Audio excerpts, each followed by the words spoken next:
हा, ती जसं बोलली ते चुकीचंच होतं, पण आपल्याकडे पैसा नाही हे खरंच आहे ना ग.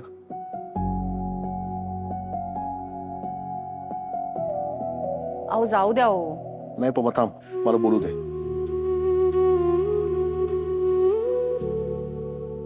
मी दिवस रात्र राब राब राबतो, पै पै जमवतो, स्वतःसाठी काही करत नाही. तुझी पोरींची हाऊसमौज करत नाही. डोक्यावरच्या तेही गळणार. 12 महिने खिसा फाटका. मला सांग, आपल्याकडे पैसा असता तर त्यांची हिंमत झाली असती असं बोलायची?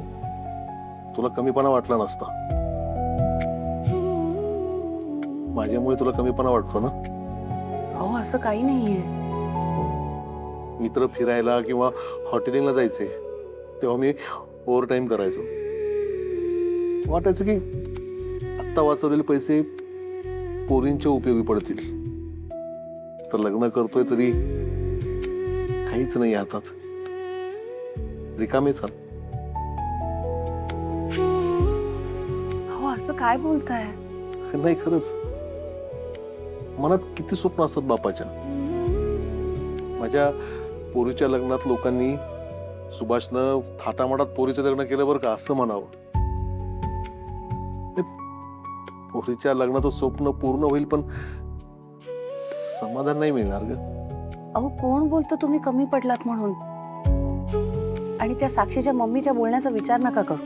नाही नाही, बघ ना, माझ्यामुळे तुम्हाला आयुष्यभर मन मारून जगावं लागलं. दिवस रात्र तू कष्ट करतेस. असं का बोलताय तुम्ही? तुम्ही किती प्रेमाने वागवता आम्हाला. त्या प्रेमाची पैशात किंमत नाही करतायत ना. माझ्यासाठी तर किती आणि काय काय करता. स्वयंपाकात मदत करता, कधी कधी पाय पण चेपून देतात. आणि सगळ्यात महत्वाचं म्हणजे तुमच्या बरोबरीनं वागवता, मानानं वागवता. आपल्या पोरी बघा कशा हुशार झाल्यात. कुठच्या कुठे जाईल बघा आपली शरू. आपल्या पोरींवर इतके छान संस्कार केलेत, त्याची किंमत नाही मोजता येत ना. पास झालं एवढं सुख आपल्या आहे. मुलींना ना तुम्ही असं घाबरून जगायला नाही शिकवलं. जे आहे त्याच्यात समाधान मानायला, आनंद शोधायला शिकवलं.